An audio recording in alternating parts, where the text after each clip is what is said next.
Make sure you hold it close to your face. If you turn your head to talk, make sure you carry it with you.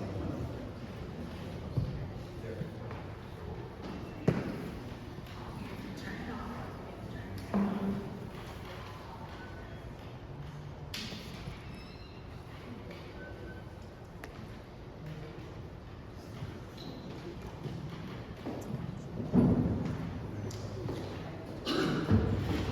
Hi, good evening, everyone. It is so nice to see you all tonight. Thank you so much for coming out. We have an amazing event for you all tonight and some people that are deeply engaged with this organization's rich history. And before I turn you over to our moderator and our esteemed panelists, I just want to take an opportunity to say a few things. First and foremost, as I mentioned, thank you all for coming out tonight. On behalf of our Board of Governors and our dedicated volunteers, it is my pleasure to welcome you to the historic 1916 Courthouse, which is the home of the Richard and Pat Johnson Palm Beach County History Museum. This organization has the great fortune of having some incredible dedicated volunteers that serve the organization. Many of them are in attendance tonight. They're docents, they're event people, they're archivists, they help us in a variety of ways. If I could just ask all of our volunteers if they would please stand and allow us to recognize you.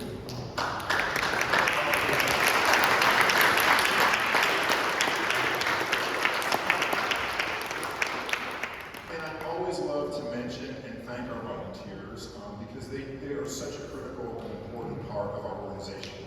But I also must confess, I have some selfish reasons as well, is that we always love new volunteers. So I mention that to groups that, like you, that may have an interest in getting involved in serving the organization on a volunteer level. And as you can see, there are lots of volunteers here tonight, so if you want to talk to anyone of them to learn a little bit more about the organization, please feel free to. Please don't hesitate to come to me or to Taylor Materia or any of our team members, because we welcome our volunteers and we're greatly appreciative of that.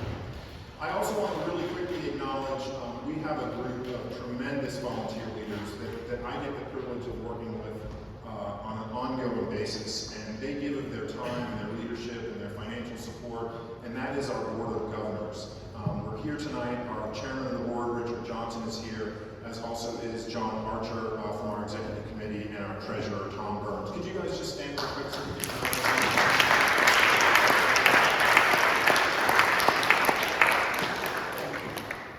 And I would also be remiss, I know I see a lot of members in the audience tonight. And for those of you that may not know, for our members in the audience, thank you all for your membership. It means a lot to the organization. It's the lifeblood of what we do. So thank you for our members. And for those of you that are in the audience that may be considering membership or may not be members currently, I would encourage you to consider membership. You can certainly see me, you can see Taylor, you can check out our website. We have a variety of levels of membership. We really want to be inclusive for our community, so we have a wide variety of memberships. So please check us out, and we would welcome your membership. So please consider that. And now, without any further ado, it is my privilege to introduce someone who has absolutely given of herself immeasurably to this organization. She has been with this organization, I think, coming up this April, Debbie, is it 25 years? Debbie Murray, our chief curator.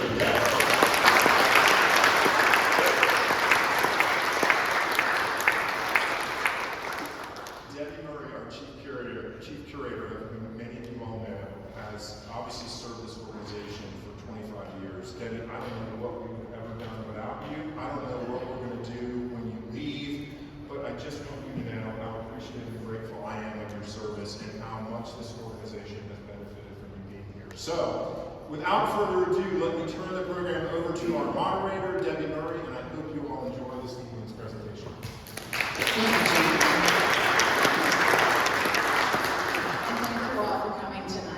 First of all, I would like to introduce our panelists. The first to my left is Rick Gonzalez, AIK. He is president of REG Architects, which he co-founded in 1988 with his late father, Ricardo. Rick has helped to restore many historic structures in this area, including Mar-a-Lago, the Harriet Himmel Theater, and this very building, the 1916 Courthouse. He serves on the Florida Historic Commission and is trustee emeritus of the Florida Trust for Historic Preservation. At the federal level, President Trump appointed Greg to the Advisory Council on Historic Preservation. Greg led walking history tours of downtown West Palm Beach for over 20 years. I have to tell you, those are one of the most popular events ever. People adored him, and they loved the trips. But it's a long time. Thank you, Debbie. You're welcome. In the middle, we have Harvey E. Oyer III. He is a partner in the West Palm Beach Law Office of Schatz & Bowen, where he is a member of the Land Use Practice Group. I actually got to do a whole bunch of cataloging today of some videos, and you were in all of them, so you're all over our database now. He is a fifth-generation Floridian and the great-great-grandson of Hannibal Dillingham Pierce, one of the first non-Native Americans to settle in what is now Palm Beach County. A frequent speaker, Harvey authored The Adventures of Charlie Pierce, a children's book series to inspire children to preserve the Florida environment and history. He also served as a captain in the U.S. Marine Corps, and he's also a graduate of Cambridge. Not Cambridge, he went to Oxford. Oh, good, Cambridge. I went to Cambridge as well, because I thought I remember rivals. Sorry.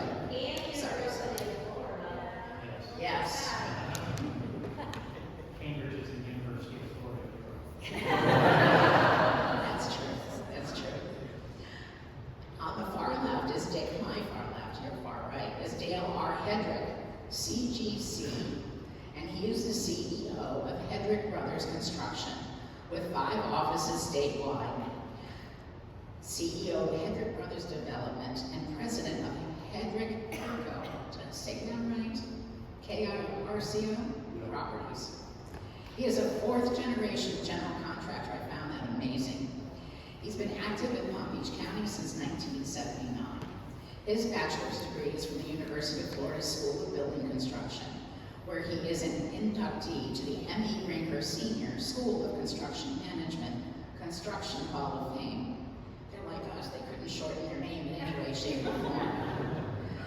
This is just one of many distinguished honors Dale has received. Thank you all for agreeing to come here. Thank you all for your patience with us. So I'm going to kick this off with a question or two, and I'll bet y'all can just keep talking all night. So if it gets too long, I will stop you, okay? But if there's crickets, I have other questions. All right. Harvey, what did downtown West Palm Beach look like when this building was built in 1960? Well, Palm Beach County was formed in 1909, which was quite an endeavor and undertaking. It took us 10 years to break away from Dade County, but we finally did it in 1909. And we needed a seat of government, and like all government procurements, they let out a contract, and someone won, and then someone protested the bid, so they let it out again. Same guy won it the second time. Someone else protested it, so they let the bid out the third time, and same guy won it again. It was just costing the taxpayer more and more money each time. Does it sound familiar? And so, if you're wondering why we were created as a county in 1909, but we didn't get a courthouse until 1916, that is why. And by the way, you know this, Debbie, but I don't think the people in the room know this. The actual grand opening of this courthouse, which was anticipated to be a very big event, turned out to be a very small event because, well, we call it the 1916 courthouse. The grand opening was in 1917, and a couple of weeks before our grand opening, we entered World War I, and no one was interested in attending a courthouse opening. So it was not as big of an event as we had hoped for. Which was a shame because they had big plans. Rick, tell us about the original structure and who designed it. M.B. Talley was the architect, and he did a lot of courthouse projects around the state of Florida, and very well known. And in fact, we're starting a second one of these courthouses right now. We're doing the DeSoto County Courthouse in Arcadia, which is about a 3-hour drive west of me.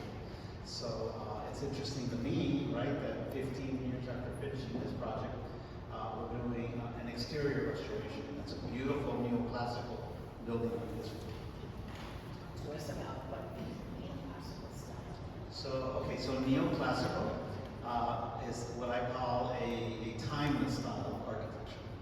I'm sure you've all seen a lot of the new buildings coming up in downtown and other places, and new homes, and they're all either very modern or very odd looking. But the thing about neoclassical is that it's based on the Greek and Roman proportions of construction. The designs are extremely detailed that you can spend several hours just looking at the facade of this building and looking at all sorts of details. It's organized vertically with a portico and two wings, and it's also organized horizontally. So you have vertical things to look at and horizontal things to look at. And the layering is just very beautiful. It's just a very special way of doing buildings. Our courthouse, the Christian Scientist building, which is being restored right now on the waterfront, the Harriet at City Place, these are examples of beautiful neoclassical structures in downtown. We have pictures of the construction. We do. There's two signs, one on the screen, but we might want to talk about it later. Yes.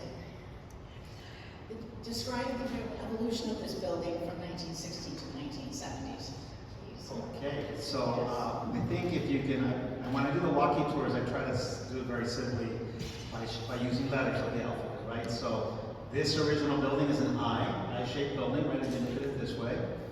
In 1927, they added a T, which would have been the building back here, and the T and the I form an H, right? And then in 1955, they plugged it and made a donut, right? They kind of plugged the ends, and those three periods were all neoclassical. So there was respect for the original design, the 16. Amazing how, like now, we're growing so much, the second boom, really now, this 20s compared to the 20s back then, and even in the 50s. And then something funny happened on the way to the circus, right? People lost their sense, I think, of architecture. The 60s was, like now, a period of a lot of confusion. And then the architecture that was built around here was really one of modernism with very little expression of architectural detail. So they chopped up all the columns, they chopped up the portico details, and they expanded, call it the outside donut, and then in the middle was the original jelly. Hey, Debbie, can I jump in? Because each one of these additions was reflective of where we were as a community. So I consider this building's evolution to be a microcosm of the history of Palm Beach County. So first one was built to be our seat of county government for 50 plus years. And so this building housed all the branches of government, legislative, executive, and judicial. Whereas today you think of the courthouse across the street solely as judicial. But our vision in 1909 of what Palm Beach County could become, we thought this building was sufficient to last for half a century. We did not anticipate the 1920s land boom and the enormous growth that came with it. So if you think we're growing a lot in the COVID refugee era, it does not compare at all to 1920 to 1925 when the population of West Palm Beach quadrupled in 5 years. So that necessitated another courthouse. So we thought it would last 50 years, it didn't even last a decade. And county government, not wanting to spend the money on new architecture, took Tally's architectural plans and built a mirror image building right next door. And of course, that opened just in time for the land boom to bust. And then they didn't need it because people left town. And then in 55 and 56 was the post-World War II growth spurt that was created by the Eisenhower's federal highway system, the advent of air conditioning, all the soldiers and sailors that had been stationed here that wanted to come back. And then by the 70s, we outgrew that and we wrapped it. So if you think about it, those buildings really reflect all of our growth periods in the 20th century. Excellent. That is so true about the entire century. But what brought you into this chain of events to save this building? So she's seated in the audience in the third row back on the right. She's the tall, good-looking blonde lady named Karen Marcus, who was a county commissioner for 28 years, 24 years, 28 years. Everyone knows Karen Marcus, right? So Karen grew up here. She worked in this building when it was wrapped, and then she worked next door in the County Governmental Center as County Commissioner. And I just come back from law school and Marine Corps and had an interest in history. And the County Commission voted 6-1 to tear this down. They had already built a new one across the street. This was mothballed. It was wrapped in the 1970s wrap. Because most of our county commission was not from here, they had no recollection that entombed within that wraparound was this incredible building. But Karen had knowledge of it, and Karen called me one day, and I couldn't have been, 29 years old, and she said, my colleagues just voted to tear this down. You need to do something about it. And so we did, and there, for those of you who recall, there had been a long failed attempt to unwrap it, which made our job that much more difficult because any public sentiment in favor of unwrapping and restoring it had pretty much been lost through years of not being able to accomplish it. So we had a bit of an uphill battle. And so we called Marvin Mounts, who many of you knew, longtime circuit judge. He's deceased now. The Mounts Botanical Garden is named after his father. Wonderful gentleman. Loved this building, wanted to save it, was not allowed to lobby because he was a sitting judge. And the three of us tried to figure out how can we reignite a campaign. And we knew one ingredient that we needed was the local newspaper. We needed the Palm Beach Post. We didn't even want to get started without it. So Karen, I don't know if you remember, but we went to lunch at Don Ramone's with Marvin Mounts, you, me, and the editor of the editorial page, Randy Schultz. And Marvin ordered cheap red wine, which he did every time we went to eat somewhere. And we basically begged and pleaded and asked Randy Schultz if after many years of the Post endorsing the restoration and it failed, would he be willing to put his neck out on the line one more time with us? And he agreed to do it. So at that moment, we knew we had the newspaper with us. We didn't have anyone else with us, by the way. Not even the board of the Historical Society was convinced, if you recall, Debbie, that it was a good idea to undertake this. So it was a very small group of people that over a couple of years of hard work turned it into a very big group of people that wanted to save the building. Well, you can thank Karen. So Rick and I had just done the Harriet and restored that, and I got a phone call from Rick, and he goes, "You're not going to, are you sitting down?" I got another Harvey Oyer wants to save the courthouse. And I said, there is not a chance. There's no way. And Rick says, hey, give him a chance, give him a chance. And just, we're going and meeting with Karen and all the different commissioners to lobby to even explore that idea. But I said, there's no way. Because, it's just one attempt after another. And I said, I'll show up, but there's no way. So what was the next step after that meeting? I'll tell you. That this guy kept on, he got community support. Then we met one by one with every single, I was wondering if you worked. How did you keep your job going? Because every time I got another call, oh, we got another meeting, and he would set up these meetings with community organizations, the legal community, just any group that would listen to him. He would start meeting and we'd start talking about it. But the problem is we didn't know if there's anything worth saving. That was, we're going, is nobody knew what was really there. Because I don't know if you've seen, what it looks like today, that you can see it up there. There was, you're wondering what in the world is even worth saving. So I can give a little color on that. Dale is exactly right.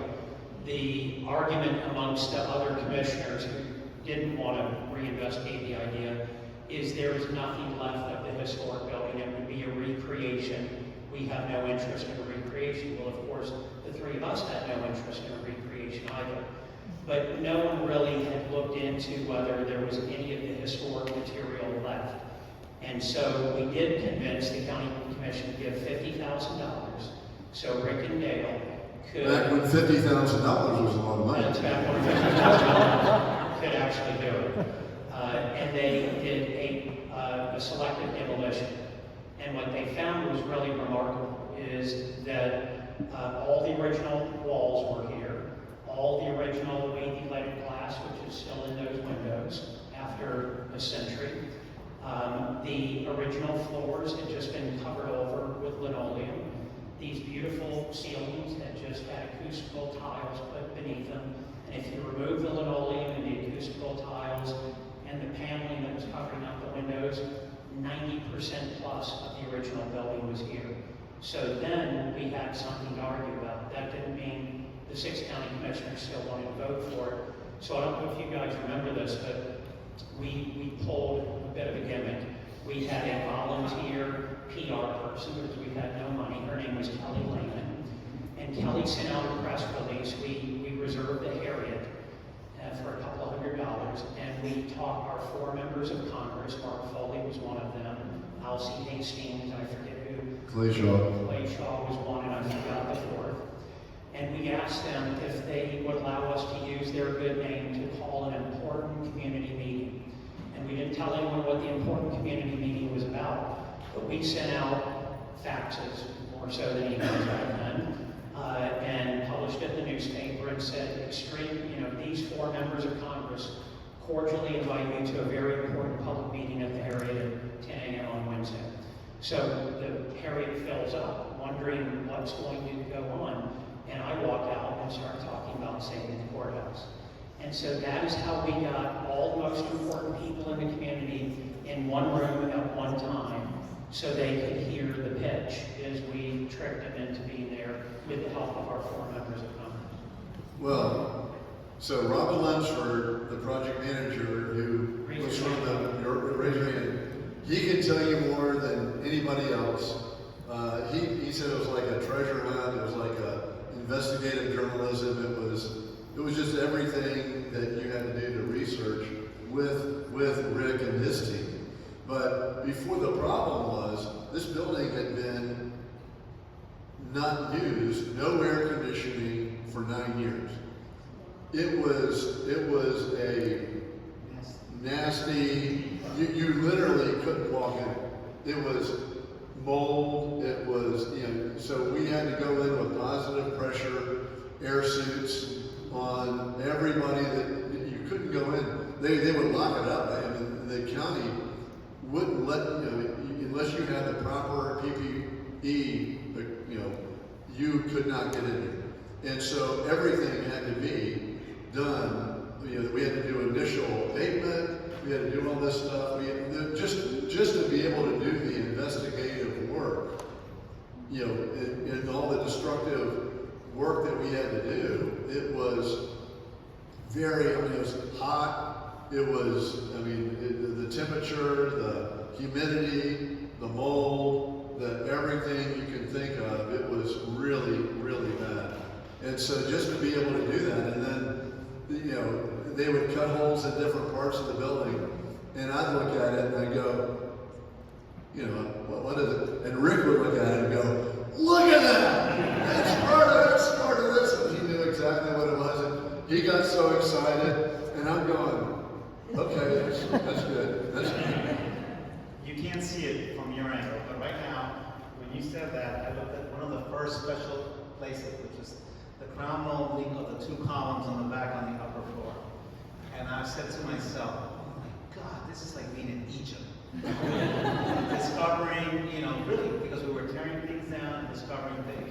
For example, this room, remember Robin, there was a floor and there was a wall, so they turned this into 4 courtrooms, tiny little courtrooms, okay? And we had to take all that off. We found a lot of holes, we found the right colors, we were able, to bring all that back. When the county finally gave us the money, we said, all right, let's go get some state money. Remember that, Karen? We went for the state. We got not 1, not 2, but 3 state grants.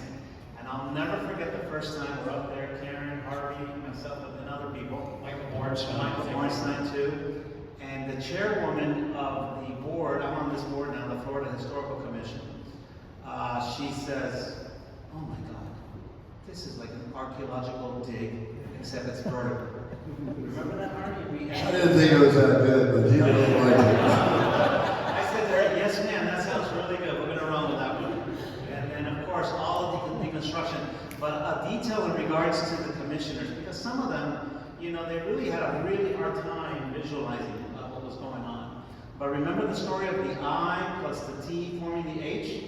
You could see the outline of the H inside the 1970 building from their 7th floor corporate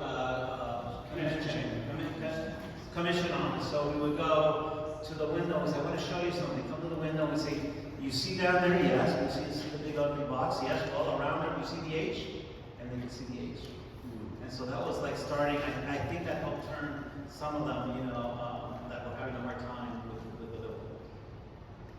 Yeah, so we had some commissioners who I think only needed to be convinced that there was a building worthy of restoration. And then we had some commissioners who really didn't want to spend, in their defense, any public dollars on something that they thought the public didn't want. They thought it was, you know, building huggers and historians that wanted to do this. And so one of those commissioners challenged me and said, "I'm not going to support it because unless you can prove to me that this is what my constituents want." And this commissioner's constituents were largely gated communities of people that were not from here. So I took that as a challenge and did exactly that. And I spoke at every one of those HOAs with all of those retired New Jersey, New York school teachers. And you know what? They love history. They grew up in history in New York, Philadelphia, Boston. They moved here and thought we had no history. And now I'm showing them history that's about to be bulldozed. And they started writing letters by the thousands from these gated communities. School children, I went to every Rotary Club, every Kiwanis Club, churches, temples, and they were... He really did this. I mean, it's unbelievable what Harvey did by himself. And inundated this commissioner to the point that she called and said, "Stop, stop, no more." And she said, "You've really overdone it." And I said, "You told me that your constituents didn't want to support this." And in fact, they do. What about one of them said they wanted some county office use in the building, otherwise we wouldn't get their vote. I can't remember who that was. Well, there was a very tricky issue, folks, is to get county bond money to restore it, it had to be used for county purposes. And so this was a multi-step process. It was not a foregone conclusion that it would be a history museum. Step one was saving and restoring the building solely for public county purposes because it was a revenue bond, not a general obligation bond, so you had to do that. Then the Historical Society Board, which wasn't fully in favor of trying to restore the courthouse, so you know, because it had failed and failed again, and they didn't want to, you know, be in that movie one more time. Once the vote was taken to restore it, these guys were selected and hired. Then we started step two, which was how do we get a lease from the county to put a public history museum in, which was an entirely different issue. And so we split the baby. We share the building with the county, and that's where we still are today, sharing this beautiful building with the county. And aren't we fortunate that we got them to, you know, I don't know if you recall, they wanted us to be on this floor only. They wanted the museum to be on one side of the courtroom and our offices on the other side of the courtroom. And we looked at this and we said, we really got to ask them for more. So I want to give credit, so not only to Karen for always being on our side on that, but a couple of other commissioners. So we had no money. Once they said, okay, you can have a museum if you can raise the money, we had no money.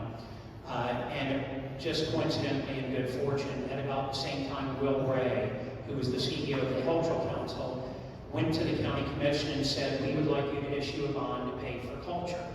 And in one day, he talked him into a $50 million bond. And he called me on his drive home and he said, you better call the commissioners right now before everyone learns that there's money available. And what they did is they gave each of the commissioners 1/7 of $50 million. So each commissioner could earmark for cultural institutions in the county $7-point-something million.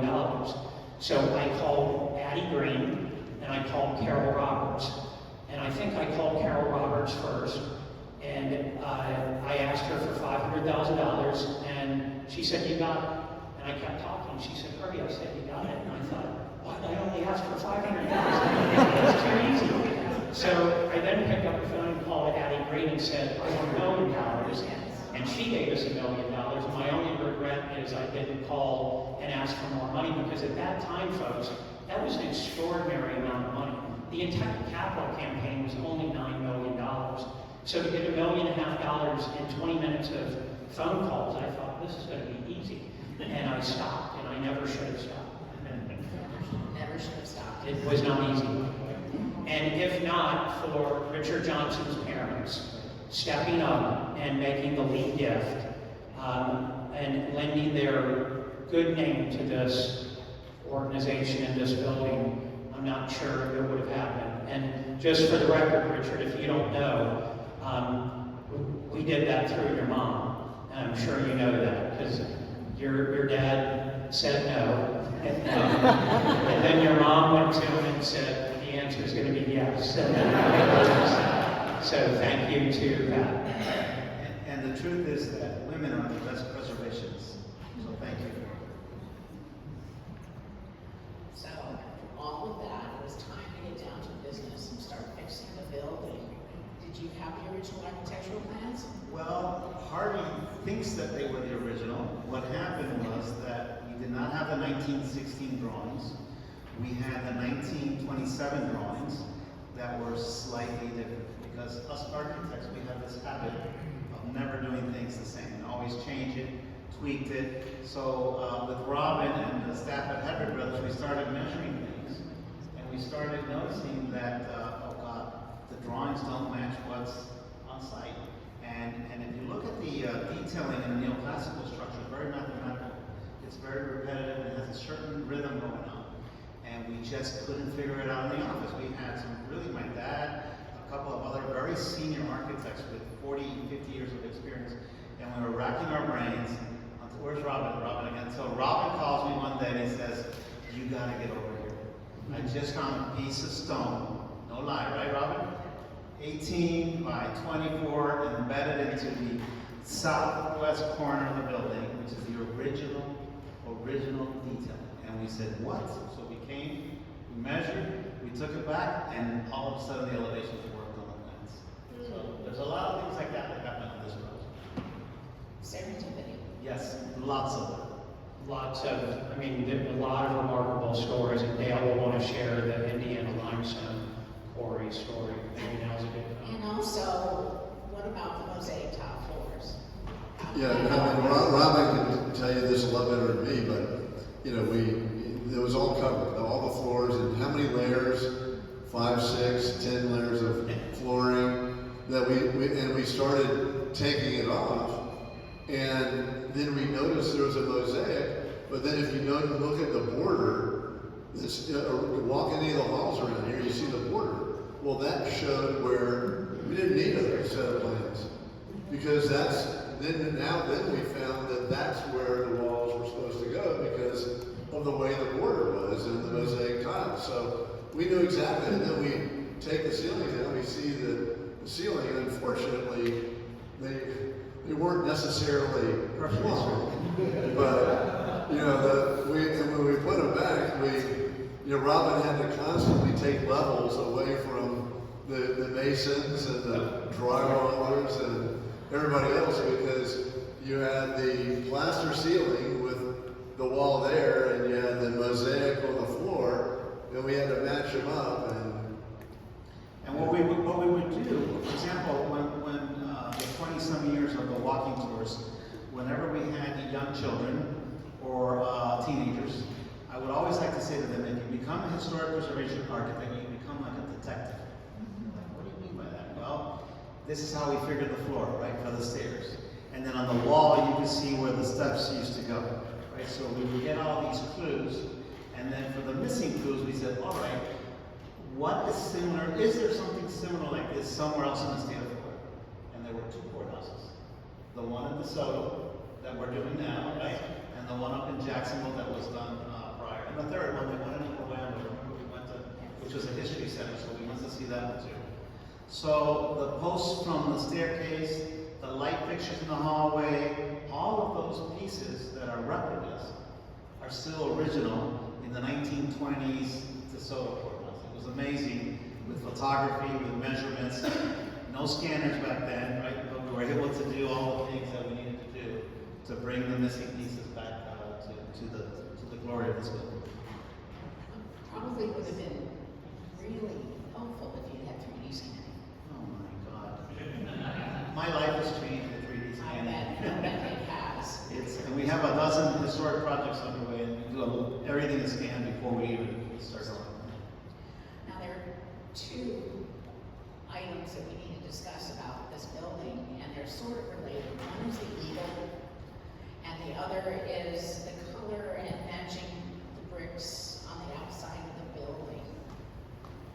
Which one of you wants to start? Yeah, well, so, you know, the problem is, we didn't know what the eagle really, we had this one little photograph that you could kind of see it, but We had 5 Polaroids from the 1950s. Polaroids from the 1950s. And wait a second, it gets even more interesting. This lady had the research department, and I called her and I said, because we had to compete for the job. We did the study, but we didn't get the job. We had to compete, so I said, I gotta go research, I gotta go find something. Palm Beach Post didn't have much. Preservation Foundation had nothing. And Debbie says, come on over, I've got lots of stuff. And I'm looking through stuff. I spent a couple of days, and I find 5 Polaroids from, it was a Boy Scout meeting.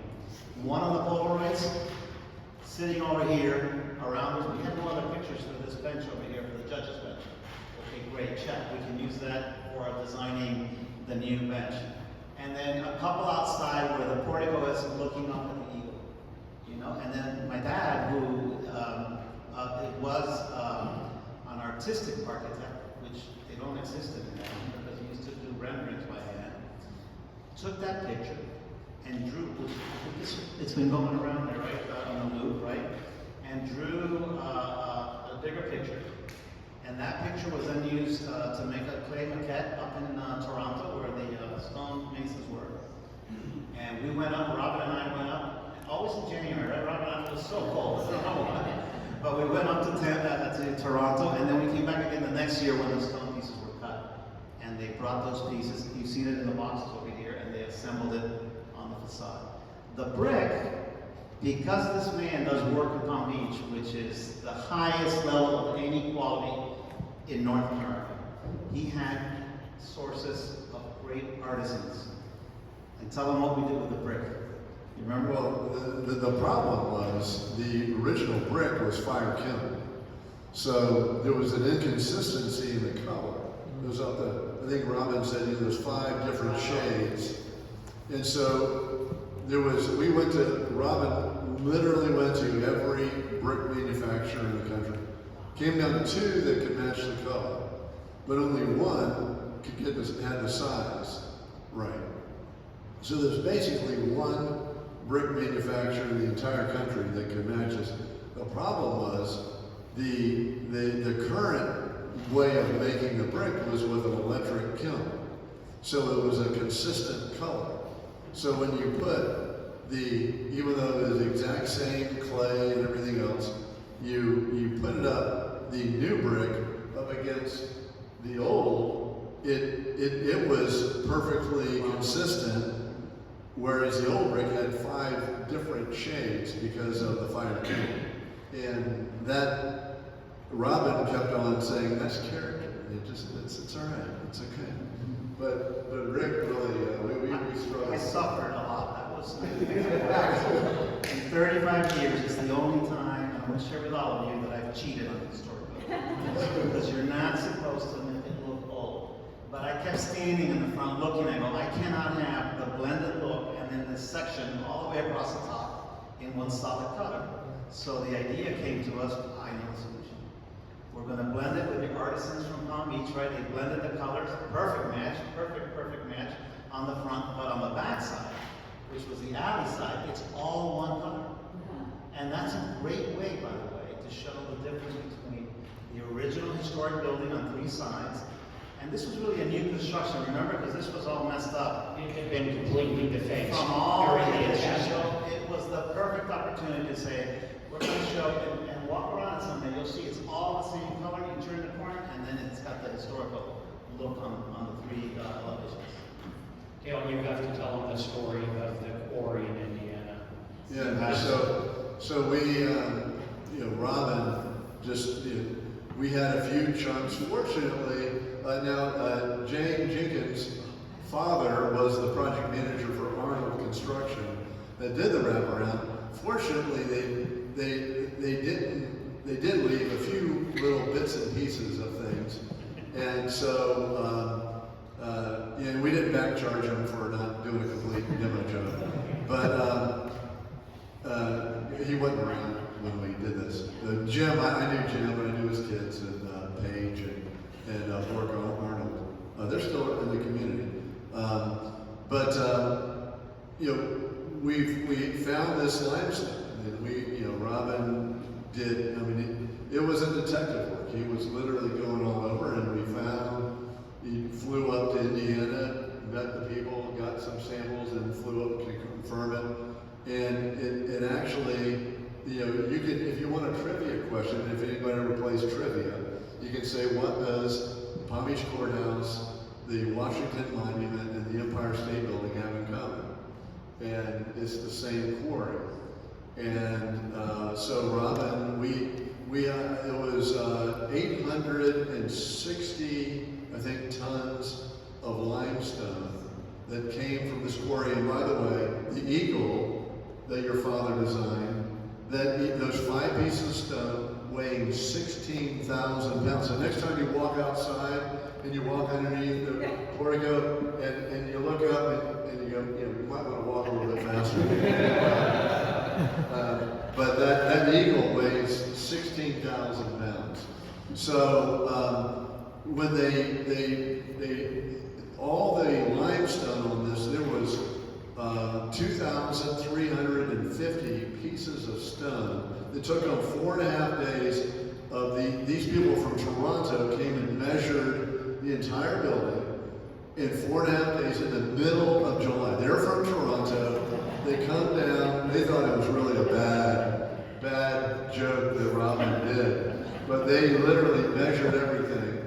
And the incredible, this is how incredibly talented these people were. Same people that carved the limestone, and they did all the columns. Now we had columns that all the judges, not all, Mounts and a few of the other judges, they knew where all this stuff was. And so some of it was it's still at the Hillcrest Memorial on Parker Avenue, just north of Forest Hill. And the column's still there. There's a few extra there, but they're still there. They wouldn't give them back. We didn't ask them for them back because we went to the Secret, the Hillcrest, Seacrest in Delray Beach, and that's where we found them all. The problem is they were laying all around, and we had to match them up. And so Robin literally, we started carrying all this. We rocked the whole perimeter. And there was a staging area for all the things that we found. And so then we had not every column was the same exact dimension. So you literally had to puzzle which ones went on top and how to, the measurements. It was really a difficult thing to do. And we had some original capitals, but then we had to remake a lot of them.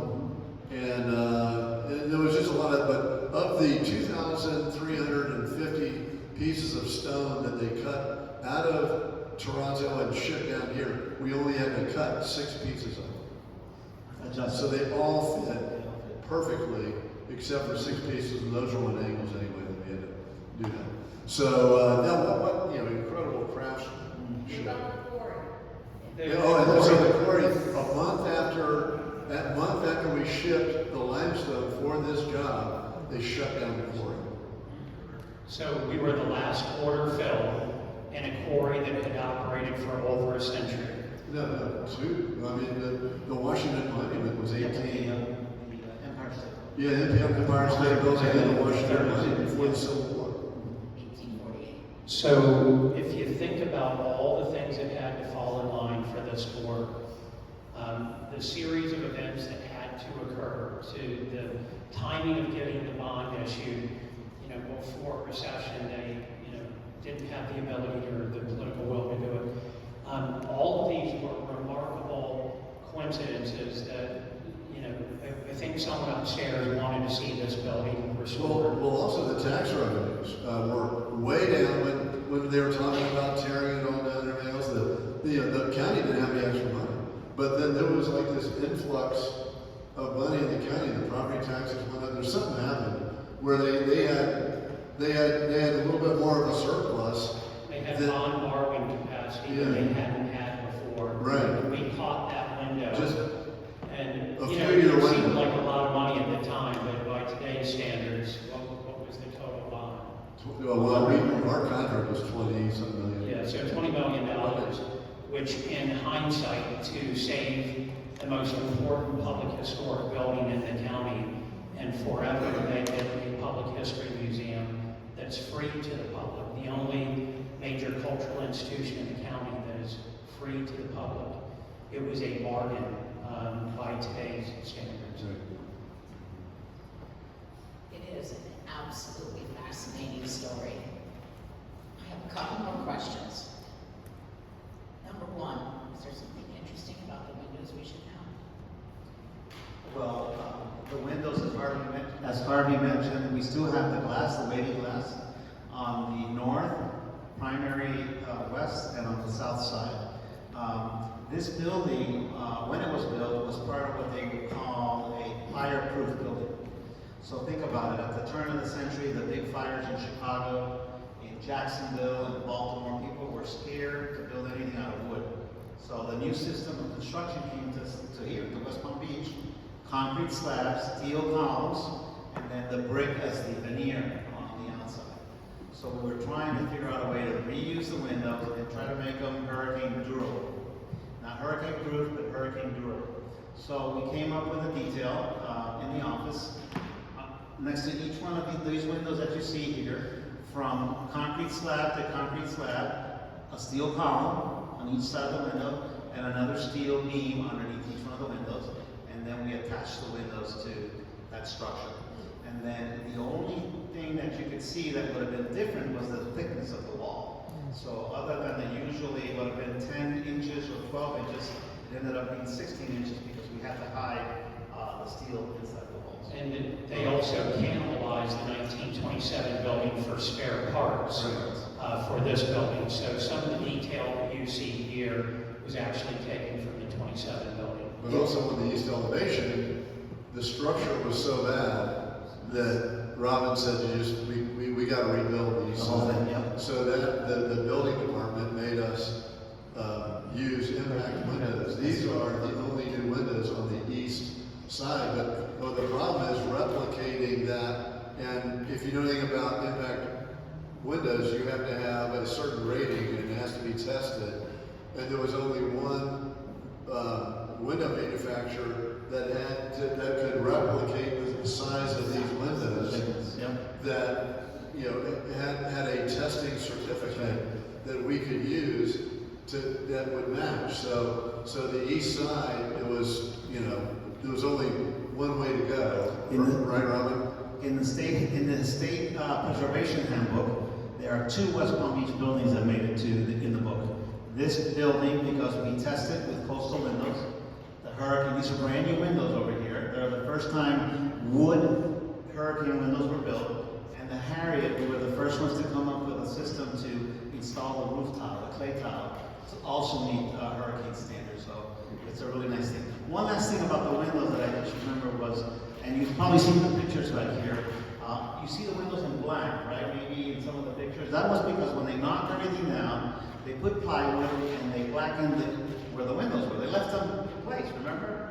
And when they did the addition around the building, the Edge Company, it was supposed to have penetrated this building.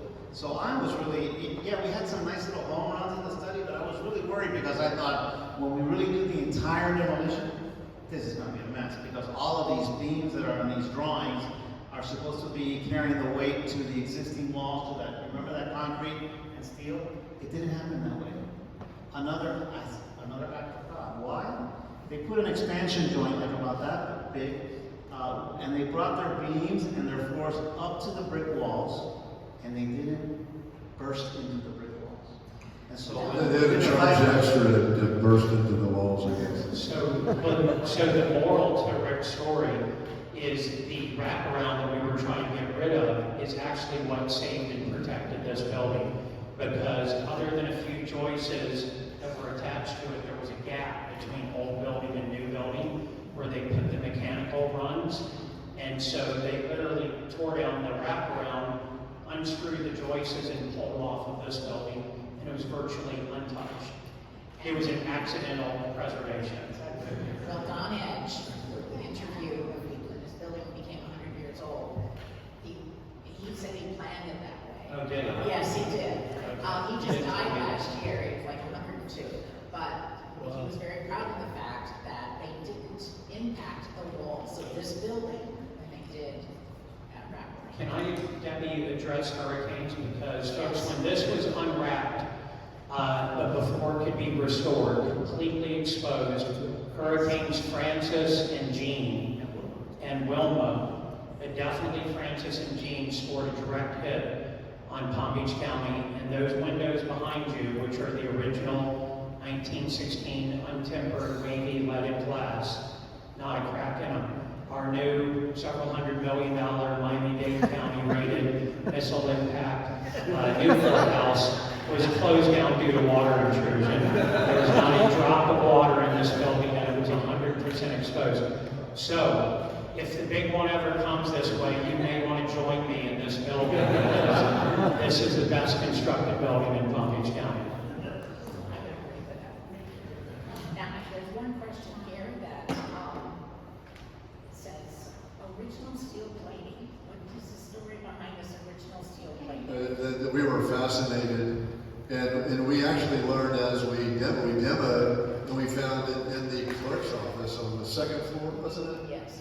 Right on this corner, it was all steel plated and welded steel plating everywhere, and that's the way they fired out. The entire records for the entire county was kept in there, but the ceiling, the walls, the floor, all had steel plating, and the windows had these big steel grates that were still there.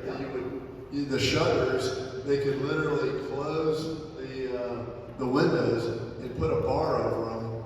And that's the way they thought was the best way for fire rating and for hurricane protection of the county records. And that's where everybody's birth certificate, all that stuff, the deeds and everything else is there. And another great history lesson, again, here and across the street, right? And when we step outside on the walking tours, we point out to this beautiful little building, and we look at that big building over there, and there's 4 courts now across the county. And imagine coming into this building and you would find your judge here, or your county commissioner would be here, your sheriff would be here, your records would be here, all of this tiny little building 120 years ago. And now look how much we've grown, right? That we have millions of square feet of facilities across the county to take care of the ever-growing population. Dale, were you able to stay within budget? We did. Robin was the protector of the budget. You know, the interesting when we did this, if you remember, they had just built the courthouse here, and every week, front page of the newspaper, cost overruns, cost overruns, cost overruns. They did the county convention center, cost overruns all the time, constantly change orders and everything else.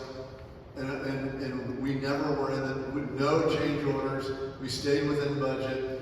And Robin, thanks to him and just managing the budgets on every single line item, he was able to constantly fight and keep it going. But there's a few little interesting little tidbits. You want to hit on some of the little tidbits on? Do you have a few? Yeah, go ahead. Well, you know, for example, like these closers, those are original. when we took those and we sent those back to the Yale factory, and they said, we haven't seen something like this in a long time. They restored them for us, put new seals, new everything in there. All the we found 26 or 29 pieces of hardware. They were knob handles, but the current code requires a lever for handicap. So the original manufacturer of them put new springs and levers and everything else, but they made a motif that was consistent with the knob. And if you look at the handles on all these, especially on this floor, it's exactly the same match. And then the other interesting thing that we found original doors for the courtrooms in the wraparound space. And we're going, what is going on here? And so what happened was the judges, when they would move them from one to another, the judges would literally take their doors, their doors with them. Their name on it. Yeah. And so they would take the entire door and put it there. And when we unwrapped it, we would literally we were taking those doors, we scavenged all kinds of those. 83% of the mosaic was there, but then we scavenged some from the 27 building on the mosaic, so it was a complete, perfect match. We had 260 feet of the wainscoting that was on here that we moved and found, and there was a few that we had to match. We had, I think there was 19 doors and 26 hard block sets that we're able to reuse. All the paint, the colors.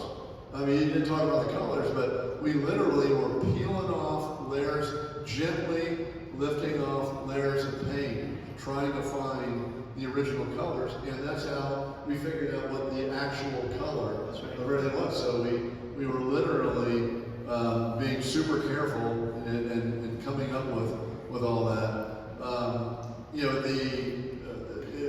Some of the challenges we had was the new current code required those doors.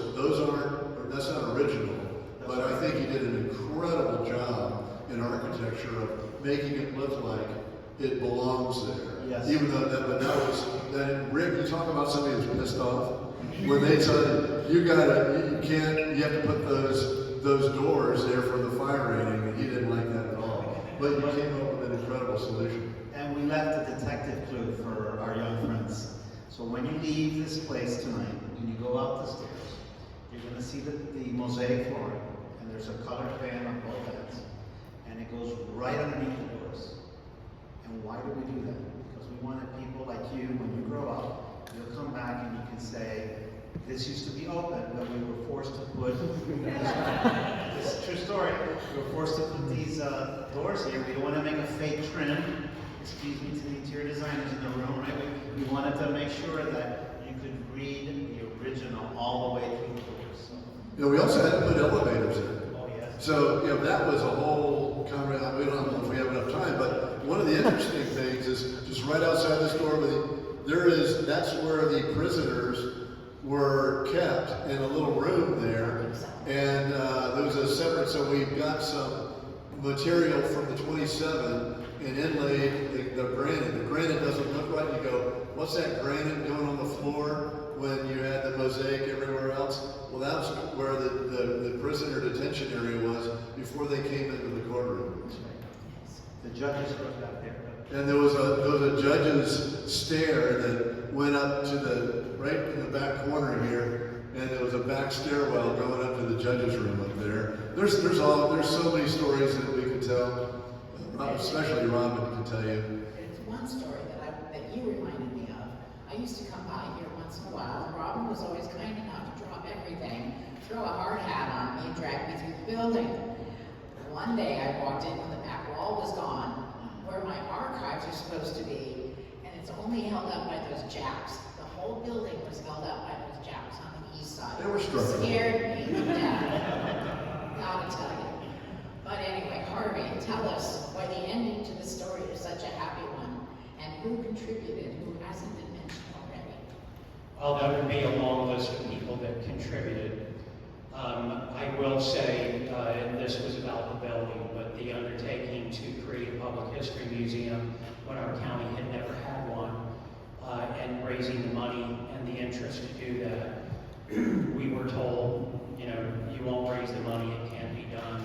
We hired a really expensive consultant who all the other institutions had hired to, you know, tell you how much money you could raise, and we paid him an obscene amount of money and let him loose in the community, and he interviewed all the philanthropists and came back and said, I have bad news for you guys. The community won't support this. I've talked to everyone who funded the hospitals, funded the Norton, and he said, there's just no money, you should throw in the towel. And I said, thank you very kindly, you know, here's your check. And then I looked at our board and I said, he didn't interview the right people. He interviewed people interested in hospitals and art. He didn't interview the people interested in history. We know who those people are, and we went and raised the money from those people.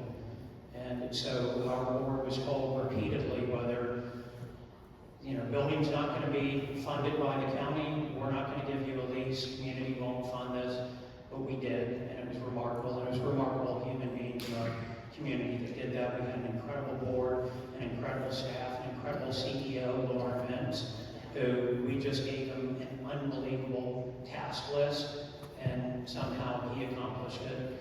And I know that is for a different day, but that's another lecture worth having, I think, is how this museum came to life. And by the way, these are, if you look on the ceiling, or the aerial view, it looks like these are real skylights. They're not. The cost to put real skylights in was a lot, so we just put lights up there and makes it look like a skylight. They were originally skylights though, weren't they? Yes, they were. I tell people that, and I'm hoping I'm telling them the truth. I just wanted to share quickly after what Harvey just said that, you know, this changed the whole perception of South Florida, especially up in North Florida and in Orlando, that we found a way, this community had the grit. Everybody, from the bricklayer to the fundraiser, you know, everybody just got together and did this together. And today, this building in Tallahassee is considered like our state capital of the South. It has that kind of... Debbie, you'll remember, first of all, on the state funding list, we were ranked #1 as the most worthy project in the state. We then had the entire board of the National Trust for Historic Preservation that flew to town, wanted to view it. And the national magazine, Preservation Magazine, we were on the cover of it. I think we're the only building in South Florida that's ever made the cover of Preservation Magazine. And Rick was named, you know, Man of the Year by the Florida Trust, and so it really was remarkable. They never give that to the contractor. But the best contractors are the ones that make the architects look good. That's right. John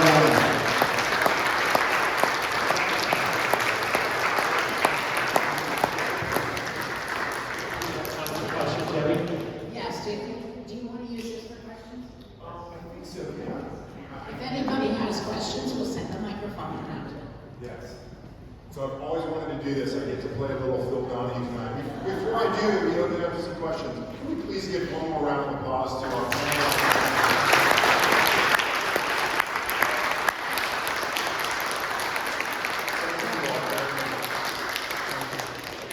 Since I have the microphone, I'm going to go ahead and take personal privilege of all of you here in the audience and ask our panelists, do you all feel that this amazing, beautiful building that was the 1916 historic courthouse, do you feel it would be most appropriately and highest best use to have this entire space be the county's history museum?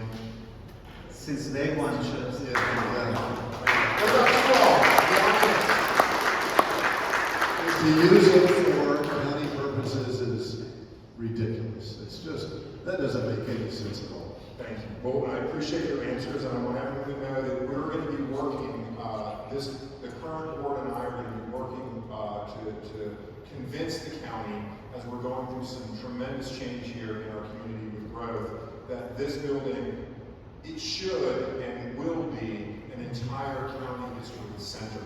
For a county that's the largest county east of the Mississippi, we only have 7,500 square feet exhibition space in this entire building to tell the rich history and cultural heritage of this amazing county, to me seems a little absurd. Maybe there's somebody in the audience that wants to come on board with us and make this a reality, that this entire building will someday be a Palm Beach County History Center.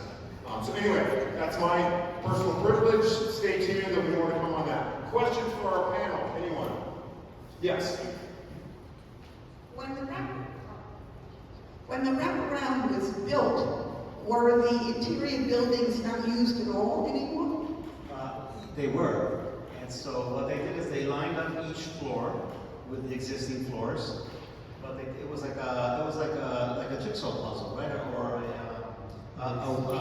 thank you, a maze. You know, it was like a maze. I mean, you'd walk in. It's funny. I remember we walk in. Robin, remember we saw the 1950s was mid-century modern, right? You've heard that term? And it was shiny. Remember the railings were shiny steel, and we're like, oh, I just walked into 1955 over here, right? And so you'd run into the spaces. This room, for example, and some of the other rooms, you know, all of it was reused, and all of it was done this way so they could avoid going and building a new building. They actually had come up with some renderings to build a new building. So in the 60s, we would have had a 60s structure here that was never built.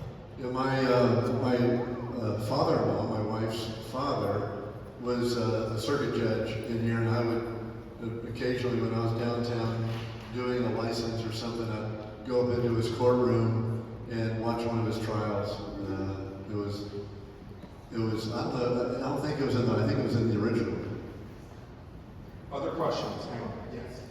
So Dale, you were talking about when you first started peeling back, and there was a lot of mold and how nasty it was. Could roaches or rats live in here? Everything lived in here. We took this thing down to the. I mean, we had. It's all been certified. It's all been clean. It's all everything. Before we came in here and started the work, we had engineers and testing companies come in and certify everything. That we cleaned everything up. All asbestos. It was significant. All right, we have time for two more questions. One over here. It's my understanding that all the columns are original and were intact, but one isn't, and it's a big mystery that you can answer tonight. Which one was fixed to look pristine? Well, Robin can answer that question, but It's 11 and 3/4 columns. Right. One capital was missing, obviously not in the front, not on the north side because that's facing the street. So over here on the back side, the last column, that capital is a new capital. Yes, ma'am. Last question to Armando. our Assistant City Manager, Armando Fano. Dale, you mentioned about the hardware, and some of the hardware was never be reused because of code. Is that hardware preserved anywhere in the building? Yes. We refitted them and we reused them all. Right, we used all those. We took, if you look at the door hardware, the knobs, there's a little cross detail. So we designed in the office the lever with a cross model, and up in Indiana, right where the shop was, they built it out of bronze to match as it was. The lever they added, which matched perfectly. And if you see there's others that don't look like that, you can tell the difference. But everything on this floor is all original. You Chairman, can see it. I'd like to say one thing in closing, because I want everyone to understand why this building was important to preserve. It's not just because it's pretty and symmetrical and Greek and Roman. It's because this was the epicenter of human activity in Palm Beach County for a century. So whether you were black or white, rich or poor, male or female, this is where you filed your homestead claim. This is where you got married. This is where you filed your child's birth certificate.